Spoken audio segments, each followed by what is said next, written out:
యత్ర యోగీశ్వర కృష్ణో యత్ర పార్థో ధనుర్ధరః తత్ర శ్రీ విజయోర్భూతిః ధ్రువా నీతిర్మతిర్మమ. ఆ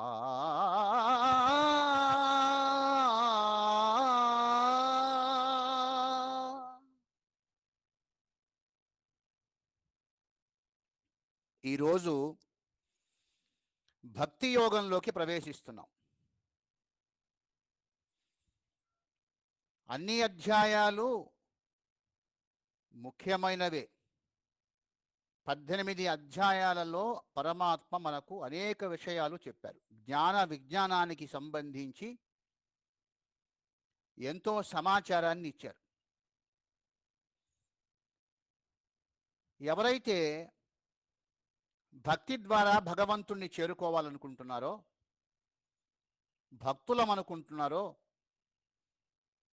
వారు తప్పనిసరిగా ఇందులో చెప్పినటువంటి విషయాలను వారికి అన్వయించుకొని ఈ విషయాలలో పరమాత్మ చెప్పినటువంటి సంగతులు ఏవైతే ఉన్నాయో ఇవి నాకు సరిపోతాయా, నేను ఇందులో ఎన్ని విషయాలకు తగినట్లుగా ఉన్నాను అన్న విచక్షణ కూడా చేసుకోవలసి ఉంటుంది.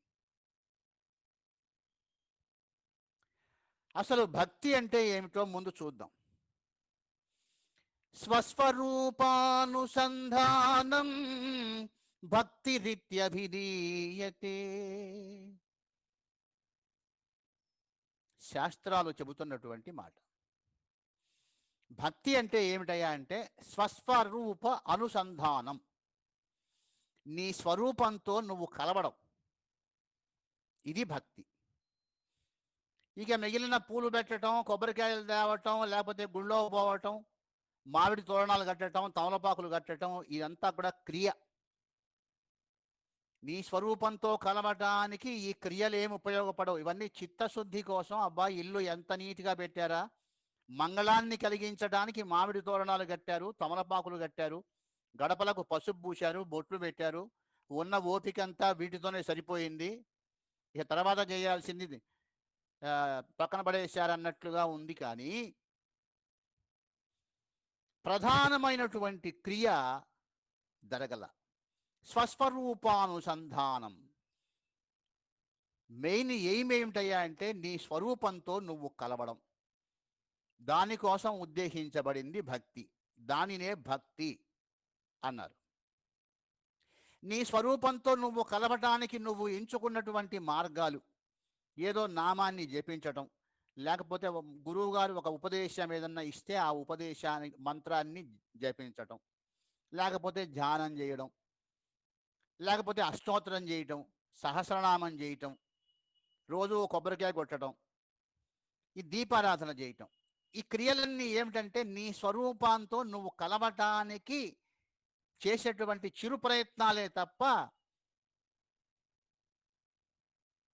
ఇల్లు రోజు శుభ్రంగా చిమ్ముకుంటాం, ఎందుకంటే ఆ ఇంట్లో మనం ఉంటాం కాబట్టి. భోజనానికి ముందు పాత్ర శుభ్రంగా, కంచం శుభ్రంగా కడుక్కుంటాం, నీట్గా ఉందా లేదో చూసుకుంటాం. ఈ కడుక్కోవటం భోజనం అవుతుందే? కాదు. పాత్రను శుభ్రం చేసుకోవాలి, ఇల్లును శుభ్రం చేసుకోవాలి, అందులో నివసించాలి కాబట్టి. అట్లాగే స్వస్వరూప అనుసంధానం జరగటానికి ముందు చేయవలసినటువంటి శుచి, శుభ్రత, దానికి సంబంధించిన అలంకారాలు, క్రియలు, బొట్టు పెట్టటాలు, 3 ఒత్తులు వేయటం, 6 ఒత్తులు వేయటం, పూలు పెట్టటం, ఇవన్నీ కానీ నిజమైన భక్తి స్వస్వరూప అనుసంధానం మాత్రమే. ఇక ఇంతవరకు 11 అధ్యాయాలలో పరమాత్మ అర్జునుడికి నిర్గుణోపాసన అంటే ఏమిటి, అక్షరం ఏమిటి, క్షరం ఏమిటి, నిరాకారం ఏమిటి, ఆత్మను ఉపాసనం చేయటం ఏమిటి, ఇట్లాంటి అనేక విషయాలు చెబితే ఇప్పుడు ఒక స్ట్రైట్ క్వశ్చన్ వేస్తున్నాడు అర్జునుడు. ఏమిటది? ఏవం సతతయుక్తాయే భక్తాస్త్వాం పర్యుపాసతి ఏ చాప్యక్షరమవ్యక్తం తేషాం కే యోగ విత్తమాః. అయ్యా కృష్ణ పరమాత్మ, సాకారోపాసన అంటే విగ్రహం పెట్టడం, లేకపోతే పటం పెట్టడం, నీ ఇష్టం వచ్చినటువంటి దైవం యొక్క రూపాన్ని పెట్టడం. నిరాకారోపాసన ఏమీ పెట్టకపోవటం, శూన్యంలో కూర్చొని కళ్ళు మూసుకోవటం. రెండు ఉన్నాయని తెలిసింది. ఒకటి క్షరము, నువ్వు పెట్టేటువంటి పటం ఉందే అది క్షరమే. కొంతకాలానికి ఆ పటం కాస్త ఫేడ్ అవుట్ అయిపోతుంది. అబ్బే బొమ్మ బాగలేదండి అని చెప్పి మళ్ళీ ఆ పటం తీసేసి మళ్ళీ ఇంకో పటం తీసుకొస్తావు. అంటే ఏమిటి? కనిపిస్తున్నది ఏదైనా నశించాల్సిందే కాబట్టి క్షరము యదృశ్యం తన్నస్యం అన్నాం. నీకు కంటికి కనిపించేది ఉండేది కాదు, ఇందులో అనుమానమే లేదు. కనిపించనిది ఏదైతే ఉందో, నడిపిస్తున్నది ఏదైతే ఉందో అది శాశ్వతమైనది. మానవ జీవిత పరమార్థం ఏంటంటే కనిపించకుండా నడిపించేదాన్ని చచ్చిపోయే లోపల తెలుసుకోమనే ఇన్ని శాస్త్రాల్లో గ్రంథాలు చెప్పేది. కాబట్టి ప్రజ్ఞ, టాలెంట్ ఏదైనా ఉందంటే అది. కానీ బ్రతుకు తెరువు కోసం చేసేటువంటి విద్యలు కానీ, ఈ ప్రపంచానికి సంబంధించినటువంటి జ్ఞానం ఎంత సంపాదించినప్పటికీ ఇవన్నీ కూడా చివరికి కట్టెల్లో కాలిపోవాల్సిందే నాయన. అందువల్ల జ్ఞానిగా ఉండటానికి నువ్వు సంపాదించాల్సింది ఆంతరంగిక జ్ఞానం. దీన్నే ఆత్మజ్ఞానం. అడుగుతున్నాడు అర్జునుడు. ఏవం సతతయుక్తాయే, ఎప్పుడు మీ యందే మనసు పెట్టి భక్తా స్వాం పర్యుపాసతి. ఆహా, ఆ కిరీటం ఎంత బాగుంది, ఆ ఫ్లూట్ ఎంత బాగుంది, కృష్ణుడు కట్టుకున్నటువంటి ఆ పట్టు ధోవతి ఎంత బాగుంది, ఎంత మంచి ఆభరణాలు వేసుకున్నాడు అని పొద్దుగూకులు నీ రూపాన్ని చూచి మురిసిపోతూ నీ రూపాన్నే మనసులో పెట్టుకుని కృష్ణ కృష్ణ కృష్ణ అంటూ కలవరిస్తూ పుట్టిన పిల్లలకు కృష్ణ అని పేర్లు పెట్టుకుంటూ, గోవిందా అని పేర్లు పెట్టుకుంటూ ఉండేటువంటి వారా? లేకపోతే ఏ చాపక్షరం అవ్యక్తం, కనిపించకుండా నడిపిస్తున్నటువంటి వాడుట పరమాత్మ అంటే కనిపించే రూపము కాదుట అన్న జ్ఞానము తెచ్చుకొని ఎవడైతే కనిపించనటువంటి దాన్ని ధ్యానిస్తున్నాడో వాడు గొప్ప. వీళ్ళిద్దరిలో ఎవరు గొప్ప? సాకారం ఉపాసన చేసేవాడా, నిరాకార ఉపాసన చేసేవాడా అని అడుగుతున్నాడు. పరమాత్మ అంటున్నాడు, మయ్యావేశ్య మనో ఏ మాం నిత్యయుక్త ఉపాసతి శ్రద్ధయా పరయోపేతా తే మే యుక్తతమా మతాః. హైదరాబాదు పోవాలి నరసరావుపేట నుండి. ఒక ఆయన పిడుగురాళ్ల మీదుగా పోయినాడు, ఇంకొక ఆయన నాగార్జున సాగర్ మీద నుంచి వచ్చాడు. ఇద్దరూ చేరుకున్నారు హైదరాబాదు కాస్త వెనక ముందుగా. లక్ష్యము హైదరాబాదే. ఈ తేడా ఎట్లా ఉందో,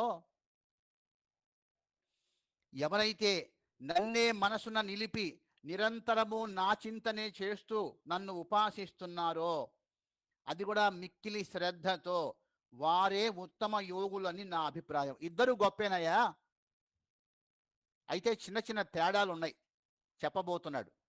ఇద్దరూ గొప్పవారే. పటాలు పెట్టేవాడు గొప్పవాడే, ఏ పటము పెట్టనివాడు గొప్పవాడే.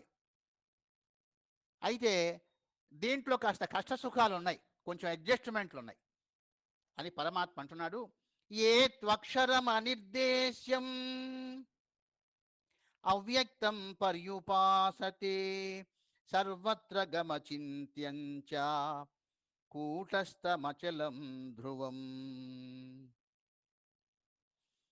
ఎవరైతే నాశరహితమైనటువంటి వర్ణింపనలవి కాని వ్యక్తము కాని దానిని ఉపాసిస్తున్నారో, అంతటా ఊహింపనలవి కాని దానిటువంటి ఉపాసిస్తున్నారో, నిర్వికార నిశ్చల నిత్యమైన దానిని వారు పొందాలి అంటే తప్పకుండా కావలసింది మొట్టమొదట శ్రద్ధ, ప్రేమ, క్రమశిక్షణ, అంకిత భావం. ఇది కావాలి. పటం పెట్టాడా పెట్టలేదా, దానికి బొట్టు పెట్టాడా పెట్టలేదా, దండ మోర దండ వేశాడా, 4-5 మోరలు దండ వేశాడా, ఈ లెక్కలన్నీ నేను చూడను. నిర్వికారమైనటువంటిది, నిశ్చలమైనటువంటిది, నిత్యమైనటువంటి దానిని తెలుసుకునే ప్రయత్నంలో భాగంగా పటము పెట్టినా పెట్టకపోయినా ఎవడు అటువంటి మనసుతో శ్రద్ధగా సాధన చేస్తున్నాడన్న విషయాన్ని చూస్తాను గాని మిగతా విషయాలు అంత ప్రాధాన్యం సంపాదించుకోలేదు. అయినప్పటికీ కూడా పటాలు పెట్టడానికి పెట్టకుండా చేసేటువంటి సాధనలకు ఉన్నటువంటి తేడాను చెబుతాను అని పరమాత్మ అంటున్నాడు. సంనియమ్యేంద్రియ గ్రామం సర్వత్ర సమబుద్ధయః తే ప్రాప్నువంతి మామేవా సర్వభూతహితే రతాః. అర్జున, ఎవడైతే ఇంద్రియములను నిగ్రహించాడో, ఇంద్రియములను బాగా నియంత్రించి అంతటా సమభావం కలిగి ఉన్నాడో వారు నన్నే పొందుతారయ్యా. అయితే వారికి సమస్త ప్రాణుల యొక్క హితము కోరేటువంటి భావం కావాలి, లేకపోతే వాడు నన్ను తెలుసుకోనట్టే. ఎందుకంటే మనము ఈ శ్లోకాలు ఎన్నోసార్లు విన్నాం. విద్యా వినయ సంపన్నే బ్రాహ్మణే గవిహస్తిని సునిచైవ స్వపాకేజ పండితాః సమదర్శన. సమదర్శనుడు కాని వాణ్ణి భగవంతుడు ఇష్టపడడు. ఎందుకంటే ఆయన క్లియర్గా చెప్పాడు, నా కోసం నువ్వు కొండలు గుట్టలు అడవులు తిరగక్కర్లేదు. ఇంట్లు కట్టుకొని ఇంట్లో పూజా గది అని ఒక గది పెట్టుకొని దాంట్లో కూర్చొని చెమటలు గారిపోతున్నా కరెంటు లేకపోయినా అక్కడే కూర్చొని ఎట్లయినా సరే నేను సాధించాలంటే ఇక్కడ సాధించాలి, ఇక్కడే సాధించాలి, భగవంతుడు ఇక్కడే ఉన్నాడన్నటువంటి అజ్ఞానపు భావాన్ని విడిచిపెట్టు. సమస్త ప్రాణుల యందు నిండి ఉన్నా నేను, కాబట్టి నన్ను అన్ని ప్రాణులలో చూడటం నేర్చుకో, ఈ టెక్నిక్ నేర్చుకో, ఈ టాలెంట్ నేర్చుకో. ఎప్పుడైతే ఇది సాధ్యమైందో ఆటోమేటిక్గా ఎవరిని చూచినా అక్కడ నేనే కనపడతా. కాబట్టి నా కోసం ప్రత్యేకంగా నువ్వు తిరుపతిలో శ్రీశైలమో లేకపోతే నీ ఇంట్లో పూజా గదిలోనో తలుపులు బిగించుకొని ఎవరు మాట్లాడవాకండమ్మా నేను పూజ చేస్తున్నానని చెప్పి వాళ్ళ మీద అరుస్తూ ఏమీ చెయ్యక్కర్లే. అంతటా నన్ను చూడటం నేర్చుకున్న వాడికి పూజా గది ఏది? సమస్త విశ్వము పూజా గదే. సమస్త విశ్వమునందున్నటువంటి సమస్త చైతన్యములు కదలికలు కదిలేటువంటి ప్రాణులు పరమాత్మ స్వరూపులే అయినప్పుడు జగమెరిగిన బ్రాహ్మణుడికి జంజమేలా అన్నట్లు నువ్వు 4 గోడల మధ్య కూర్చొని భగవంతుణ్ణి నువ్వు విచారించాలా, ఆ భగవంతుడి కోసం ఆశ్రయించాలా, భగవంతుణ్ణి పూజించాలా. జగమంతా నీకు పెద్ద గుడి. ఆ గుళ్ళో ఉన్నటువంటి ప్రాణులు సమస్త ప్రాణికోటి కూడా పరమాత్మ స్వరూపులే. కాబట్టి ఇంద్రియములను అరికట్టడం, దీన్నే మనం ప్రత్యాహారం అని చెప్పుకున్నాం. ఇవన్నీ చూస్తుంటే మనకు ఏమనిపిస్తుందంటే ఆధ్యాత్మికతకు బాగా లింక్ ఉన్నటువంటి మార్గము యోగా చేయడం. రోజు యోగా చేసేటువంటి వాడికి ఈ ప్రత్యాహార సిద్ధి వస్తుంది. మనసు నిలబడడం లేదు అన్న వాడికి ఒకటే మందు. ఏ డాక్టర్ దగ్గరికి పోయినా కూడా మందు లేదు మనసు నిలపడానికి. నువ్వు ఎంత కోటీశ్వరుడు అయినా ఎన్ని కోట్లు ఖర్చు పెట్టినా ఏ డాక్టరు నీ మనసును నిలపలేడు. కానీ ఒక్క యోగ శాస్త్రం మాత్రం మనసు నిలపగలదు. ఎందుకంటే దాంట్లో ఆ టెక్నిక్స్ ఇవ్వబడ్డాయి. అందుచేత అష్టాంగ యోగంలో పతంజలి మహర్షి ఇచ్చినటువంటి యమనియమ ఆసన ప్రాణాయామాలు నిత్య సాధన చేసేటువంటి వాడికి ఆ ప్రత్యాహార సిద్ధి వస్తుంది. రోజు వాయు నియంత్రణ వల్ల మనసు నిశ్చలమవుతుంది. వాయురోధనాత్ లీయతే మనః అని రమణ మహర్షి వారు చెప్పినటువంటి కారణం అదే. అబ్బాయి, మనసు నిలబడాలంటే, నీ అధీనంలోకి రావాలంటే నువ్వు పీల్చేటువంటి గాలిని నియంత్రించు. ఇదే టెక్నిక్. ఈ గాలిని నియంత్రిస్తే నీ ప్రాణ జ్యోతి స్థిరంగా వెలుగుతుంది, నీ మనస్సు నిశ్చలంగా ఉంటుంది. 2 లాభాలు ఉన్నాయి. ఇది జరగాలంటే నువ్వేం చేయాలి? ఆసనాలు వేయాలి, ప్రాణాయామం చేయాలి, యమనియమాలు పాటించాలి. నీ జీవితానికి ఒక అర్థం కల్పించుకోవాలంటే నువ్వు యోగివి కావాలి. అంతకు మించి వేరే దిక్కు లేదు. ఇంతటి కృష్ణ పరమాత్మే అర్జునుణ్ణి యోగి భవ అని దీవించాడు, భోగి భవ అనల. కాబట్టి మన దీవెన ఈ రకంగా ఉంది అంటే, పరమాత్మ యొక్క దీవెన ఈ రకంగా ఉంది అంటే ఆ యోగానికి ఎంత శక్తి ఉంది, ఎంత అవసరం ఉంది, ఇవాళ ఆధునిక మానవుడు యోగి కావలసిన అవసరం ఎంత ఉందన్న విషయాన్ని ప్రతి వాళ్ళు ఆలోచించాలి. కాబట్టి మొట్టమొదట కావలసింది ప్రత్యాహారము, ఇంద్రియ నిగ్రహము. రెండోది అంతటా సమభావము. ఇది ఎలా వస్తుంది? ధ్యానం ద్వారా వస్తుంది. ఈ ధ్యానం కూడా అష్టాంగ యోగంలో ఉందిగా, 7వ మెట్టుగా ఉంది ధ్యానము, సమాధి. కాబట్టి రోజు ధ్యానం చేసేటువంటి వాడికి సమబుద్ధి వస్తుంది. సమబుద్ధి, అదే సమాధి. సమాధి కాదు, సమాధి. కాబట్టి సమబుద్ధి వచ్చినప్పుడు వాడి కంటికి తేడా కనిపిస్తుందే, కష్టం వచ్చినా సుఖం వచ్చినా. అలాగే వాడి కంటికి ఇంకొక రెండవ రూపము, ఇంకొక శత్రుభావము ఇట్లాంటిది ఏముండదు. మిత్రభావం లేదు, శత్రుభావం లేదు, అందరూ ఒకటే, అన్ని పరిస్థితులు ఒకటే, అన్ని కాలాలు ఒకటే. కాబట్టి ఇది సాధ్యపడాలి అంటే మళ్ళీ నువ్వు ధ్యానివే కావాలి. ఆ ధ్యానము యోగములోనే ఉన్నది. సమస్త ప్రాణులకు హితము చేయుట మూడవది.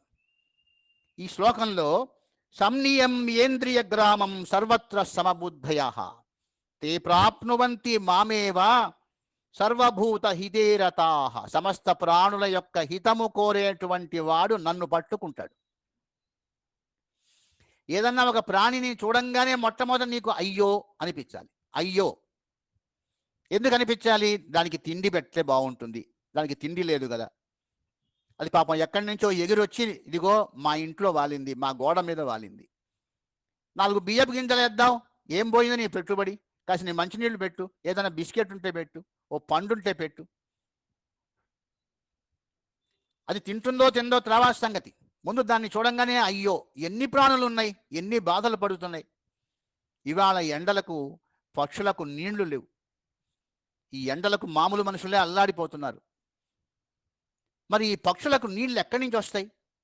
ఎక్కడ తాగుతాయి? చెరువులు తీసేసాం, కాలవలు తీసేసాం, కాలవల్లో నీళ్లు లేవు, చెరువులన్నీ పూడిపోయినాయి, బావులు పూడిపోయినాయి, బోరింగులు. ఆ బావులో ఇట్లాంటివి ఏదన్నా చెరువులో ఉంటే పాప అవి ఆ చెరువు గట్టున వాలి నీళ్లు తాగేవి. ఇప్పుడు ఎవరు వాటికి నీళ్లు ఇచ్చేది?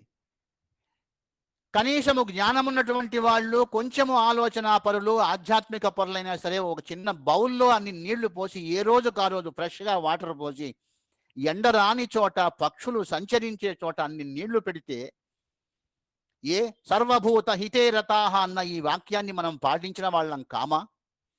పరమాత్మకు ఇష్టమైన వాళ్ళం కామా? ఆయన గోడల మధ్య కూర్చొని లక్షపత్రి కోటిపత్రి పెట్టమంటున్నాడా? అదే పూజ అంటున్నాడా? లేదే. ఇదిగో అంటున్నాడు సర్వభూత హితేరతాః, సమస్త ప్రాణుల్ని ప్రేమించడం నేర్చుకో, వాడు నాకు ఇష్టుడు. ఇంకేం పూజ చేయాలి? నువ్వు ఏం పూజ చేయక్కర్లా.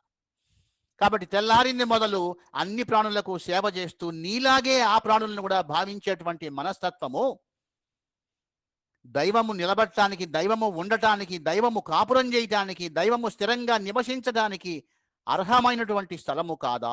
అది నీ హృదయం ఎందుకు కాకూడదు? నీ మనసు ఎందుకు కాకూడదు? కాబట్టి ఆ విషయాలు చెబుతూ ఇంకా పరమాత్మ ఇంకొక సూచన చేస్తున్నాడు. క్లేశోధికస్తరస్తేషాం అవ్యక్తాసక్తచేతసాం అవ్యక్తా హి గతిర్దుఃఖం దేహవద్భిరవాప్యతి. అర్జున, క్లేశః అధికతరస్తేషాం, కష్టం ఎక్కువగా ఉంటుందయా దేంట్లో? అవ్యక్త ఆసక్త చేతసాం.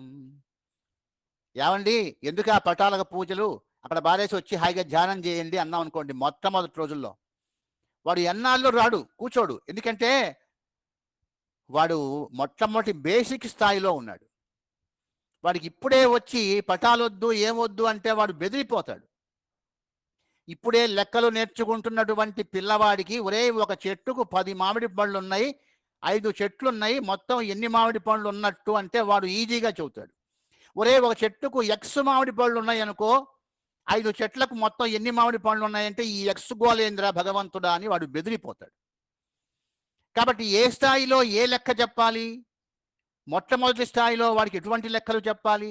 వాడు చిన్నగా దారిలోకి రావాలి, క్రమక్రమంగా ఒక్కొక్క మెట్టు ఎక్కాలి. కాబట్టి మొట్టమొదటే పటాలక్కర్లేదు, విగ్రహాలక్కర్లేదు, ఏమక్కర్లేదయా, కళ్ళు మూసుకొని కూర్చో అంటే వాడు అసలు ఆధ్యాత్మికతకే దూరం అయిపోతాడు. ఉట్టికి ఎక్కకుండా స్వర్గానికి ఎక్కించే పని చేయకూడదు. మొదటి మెట్టు ఎక్కకుండా నువ్వు మేడ మీదకు పోగలవా? ఒక్కొక్క మెట్టు ఎక్కుతూ కదా మేడ మీదకి వెళ్తావు. కాబట్టి పరమాత్మ అంటున్నాడు, నాయన మొట్టమొదటి దశలో ఇది పనికిరాదు. క్లేశోధిక సరస్తేషాం అవ్యక్తాసక్త చేతసాం. ఇంద్రియాలకు గోచరం కానటువంటి పరమాత్మ రూపాన్ని నువ్వు కళ్ళు మూసుకొని ధ్యానించు అంటే వాడు కష్టము, వాడికి ఇబ్బంది, సాధ్యమయ్యేది కాదు మొట్టమొదటి రోజులలో. ఎందుకయ్యా? అవ్యక్తాహి గతిర్ దుఃఖం.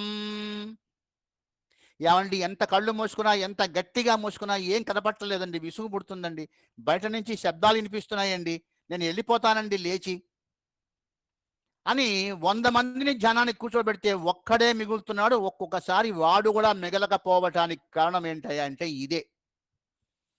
కళ్ళు మూసుకుంటే, కళ్ళు తెరిచినప్పుడు పటాన్ని చూస్తున్నప్పుడు, ఆ కిరీటాన్ని చూస్తున్నప్పుడు, ఆ శంఖాన్ని చూస్తున్నప్పుడు, ఆ చక్రాన్ని చూస్తున్నప్పుడు, ఆ మెడలో దండలు చూస్తున్నప్పుడు, ఆ చిరునవ్వుతో ఉన్నటువంటి భగవంతుని మొహం చూస్తున్నప్పుడు కలిగిన ఆనందం కళ్ళు మూసుకుంటే కలగటల్లే. చిత్రకారుడు బ్రహ్మాండంగా గీశాడు అనుకోండి విష్ణుమూర్తి ఫోటో, దాన్ని చూస్తున్నావు, అబ్బా ఎంత బాగా గీశాడయా, ఎంత అందంగా ఉన్నాడయా అంట. ఈ అందము చిత్రకారుడు ఇచ్చిందే. నిజంగా భగవంతుడు యొక్క అందం అంతేనా?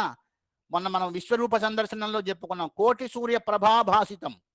అర్జునుడు చూడలేకపోయినట్టు ఆ దివ్యనేత్రం ఇచ్చినప్పటికి కూడా ఆ కాంతిని.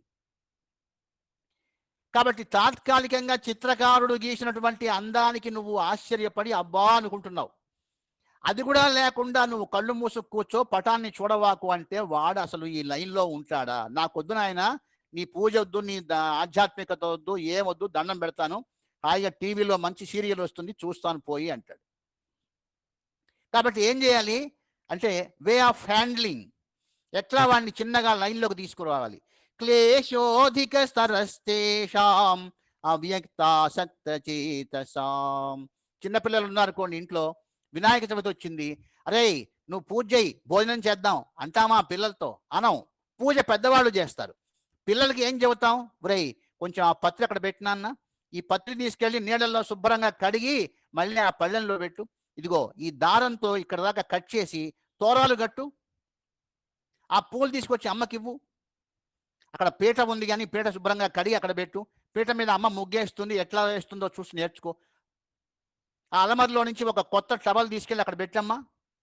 ఇవన్నీ కూడా జరగబోయేటువంటి పూజా తంతుకు సంబంధించిన కార్యక్రమాలే అయినప్పటికీ వాడికి చెప్పవలసినవి అప్పుడు అంతవరకే. కాబట్టి ఆ స్థాయి దాటిపోయిన తర్వాత పూజ చేయవలసిన వాళ్ళు పెద్దవాళ్ళు. చిన్నగా వాడు ఈ వినాయక చవితికి ఇవన్నీ చేశాడు, వచ్చే వినాయక చవితికి నాన్న నాకు ఒక పద్యం నేర్పుతారా, వినాయకుడికి సంబంధించింది అంటాడు. శుక్లాంబరధరం విష్ణుం అని వాడికి నేర్పిస్తాం అనుకోండి, చక్కగా వాడు ఇవన్నీ ఏర్పాటు చేసి ఆ పద్యం కూడా పాడతాడు. కాబట్టి పరమాత్మ అంటున్నాడు, క్లేశోధిక స్తరస్తేషాం అవ్యక్తాసక్త చేతసాం అవ్యక్తాహి గతిర్ దుఃఖం. వ్యక్తము కానటువంటి దానిని నువ్వు మనసులో పెట్టుకొని కూర్చోమంటే వాడి దుఃఖానికి కారణమవుతుంది, ఇబ్బందికి కారణమవుతుంది. మొదటి రోజులలో ఇది సాధ్యం కాదు. దేహవద్భిరవాప్యతే. ఎందుకు సాధ్యం కాదయ్యా అంటే నీకు దేహం ఉంది, నీకు కాళ్ళు ఉన్నాయి, చేతులు ఉన్నాయి. భగవంతుణ్ణి కూడా అట్లా ఊహించుకుంటేనే నీకు సంతృప్తి. ఆజానుబాహుడు అండి శ్రీరామచంద్రమూర్తి, ఆజానుబాహుడు. మగవాళ్ళు కూడా ఆయన్ని చూసి మోహించేవారట రోడ్డు మీద పోతుంటే, కవుల వర్ణన. కాబట్టి ఈ రకంగా ఊహించుకుంటే ఓహో నాకు కాళ్ళు ఉన్నాయి, ఆయన కాళ్ళు ఉన్నాయి, కాబట్టి రాముడు కూడా నాలాగనే ఉండి ఉంటాడు, కాకపోతే కాస్త పొడుగు, ఇంకొంచెం కలర్గా ఉండి ఉంటాడు, చేతిలో బాణాలు ఉండి ఉంటాయి. ఇట్లా ఊహించుకొని ఎదురుగా ఒక బొమ్మ పెట్టుకుంటే నీకు తృప్తి. బొమ్మ లేదు ఏం లేదయా, నువ్వు రాముని ఊహించుకోలేకపోతే ఆ ఊహ కూడా తీసేసి కళ్ళు మూసుకోమంటే ఇది మొదటికే మోసం తెచ్చేటువంటిది, వచ్చేటువంటిది. కాబట్టి మొదటి రోజుల్లో చాలా ఇబ్బందులు అవుతాయా, పటమో విగ్రహమో తప్పకుండా ఉండి తీరాలి అని పరమాత్మ చెబుతున్నాడు. దేహాభిమానం విడిచి ఇంద్రియ నిగ్రహం కలిగి నిష్కామ కర్మానుష్ఠానం చేస్తూ ఈశ్వరోపాసన చేయు వారికి నిర్గుణోపాసన కష్టం కాదు. ఎప్పుడయ్యా మరి వాడికి సులభం అంటే, ఎప్పుడండి నిర్గుణోపాసన హాయి కలిగిస్తుందంటే, కొంతకాలం పాటు ఈ చదువు చదవాల్సిందే, కొంతకాలం పాటు పటాలు పెట్టాల్సిందే, కొంతకాలం పాటు నిదానంగా ఆ విగ్రహాలను పెట్టుకోవాల్సిందే, గుళ్ళకు పోవాల్సిందే, గోపురాలకు పోవాల్సిందే, యజ్ఞయాగాదులు చేయాల్సిందే. చెయ్యగా చెయ్యగా ఏం రావాలి అంటే భక్తి జ్ఞానముగా మారినప్పుడు, అబ్బా రాముణ్ణే నేను పూజిస్తున్నాను, రాముడే కాదయ్యా శివుడు కూడా దేవుడే, విష్ణువు దేవుడే, ఇంకొక అయ్యప్ప కూడా దేవుడే, లేకపోతే ఇంకొక ఆయన కూడా దేవుడే, అనేక రూపాలలో ఉన్నటువంటి చైతన్యము ఒక్కటిగానే ఉంది తప్ప మా ఇంట్లో పటంలో ఉన్నవాడే దేవుడు, వాడు తప్ప ఇంకెవడు లేడన్నటువంటిది అజ్ఞానపు భావన అన్న విజ్ఞానం నీకు రావడానికి కొంతకాలం పడుతుంది. ఆ పట్టేదాకా నువ్వేం చేయాలి అంటే రోజు ఒక పటాన్నో లేదా ఒక విగ్రహాన్నో పెట్టుకొని దాన్ని సాధన చేస్తూ ఉండు. క్రమక్రమంగా ఒక్కొక్క విషయం తేటతెల్లమవుతుంది, నీలో ఉన్న అజ్ఞానం పోతుంది, పరమాత్మను అంతటా చూడటం నేర్చుకుంటావు. పరమాత్మ ఇంకా అంటున్నాడు, ఏతు సర్వాణి కర్మాణి మయి సన్యస్య మత్పరాః అనన్యేనైవ యోగేన మాం ధ్యాయంత ఉపాసతే తేషామహం సముద్ధర్త మృత్యు సంసార సాగరాత్ భవామి నచిరాత్ పార్థ మయ్యావేశిత చేతసాం. ఎవరైతే సమస్త కర్మలను నాకు సమర్పించి నన్నే పరమగతిగా తలుస్తూ ఉన్నారో, ఇతర చింతనలు లేక నన్నే ధ్యానిస్తూ ఉన్నారో, ఉపాసిస్తూ ఉన్నారో, తేషామహం సముద్ధర్త మృత్యు సంసార సాగరాత్ భవామి నచిరాత్ పార్థ మయ్యావేశిత చేతసాం. నన్నే మనసున నిలిపిన వారికి, నేనే దిక్కుగా భావించేటువంటి వారికి మృత్యు సంసార సాగరం నుండి బయట తీసుకొస్తా. సంసారాన్ని మృత్యు రూపంతో పోల్చాడు పరమాత్మ. సాలె పురుగు ఎట్లయితే సాలె గూడులో ఉంటుందో అట్లాగే సాలెగూడు వంటిదే సంసారం. ఏర్పాటు చేసుకున్న తర్వాత బయటికి రావడం కష్టం. మనసు ఎంతసేపటికి ఆ పరిధిలోనే తిరుగుతూ ఉంటుంది. దాన్ని జయించి సంసారములో ఉండి దానికి అతీతంగా భగవంతుని యందు లగ్నము చేసేటువంటి మనస్సు అనేటువంటిది మామూలు విషయం కాదు, మామూలు సాధన కాదు. అందుకే మహాపురుషులు సంసార జీవితం గడిపి ఆ తర్వాత నిదానంగా సన్యసించారు. కనీసం అదన్న కొంత నయం. కొంతకాలం సంసారంలో ఉండి తరువాత జ్ఞానం తెచ్చుకొని సన్యసించడం. చనిపోయేంత వరకు సంసారంలోనే ఉండి దాని నుంచి బయటపడలేక దానికోసమే తప్పిస్తూ చనిపోయి మరల పుట్టి మళ్ళా సంసార కూపంలోనే, ఆ నరక కూపంలోనే చిక్కుకుంటాడు అజ్ఞాని. పరమాత్మ అంటున్నాడు, నన్ను మనసా వాచ కర్మణ ఉపాసించేటువంటి వాడు, నన్ను నమ్మేటువంటి వాడు, నా మీదే ఆధారపడినటువంటి వాడిని మృత్యు సంసార సాగరం నుండి బయటికి తీసుకొస్తా. ఎప్పుట్ట భవామి నచిరాత్ పార్థ, అతి శీఘ్రముగా. నువ్వు సాధన చేసేదాన్ని బట్టి ఈ జన్మలో తీసుకొస్తాడా వచ్చే జన్మలో తీసుకొస్తాడా అన్నటువంటిది ఆధారపడి ఉంటుంది. సంసారంలో ఉన్నప్పటికీ కూడా లోగడ చెప్పుకున్నట్టుగా తామరాకు మీద నీటి బొట్టులాగా ఉంటూ మనసు యందు ఆ దివ్య పురుషుణ్ణి, దివ్యత్వాన్ని సాధన చేసేటువంటి వాడు అతి శీఘ్రముగా సంసార కూపం నుంచి బయటపడతాడయ్యా. కాబట్టి కావలసింది ఏమిటంటే నా యందు శ్రద్ధ, భక్తి, అలాగే ఈ మృత్యు సంసార సాగరం నుంచి బయటపడాలనేటువంటి తపన, ఇవి కావాలి అర్జున అని పరమాత్మ చెబుతున్నాడు. స్వస్తి. శాంతి మంత్రం చెప్పుకుందాం. ఓం శన్నో మిత్రస్యం వరుణః శన్నో భవత్ పర్యమా శన్న ఇంద్రో బృహస్పతిః శన్నో విష్ణురుక్రమః నమో బ్రహ్మణే నమస్తే వాయోః త్వమేవం ప్రత్యక్షం బ్రహ్మ అసి త్వామేవం ప్రత్యక్షం బ్రహ్మ వదిష్యామి ఋతం వదిష్యామి సత్యం వదిష్యామి తన్మావతు తద్వక్తారమవతు అవతు మాం అవతు వక్తారం. ఓం శాంతి శాంతి శాంతి.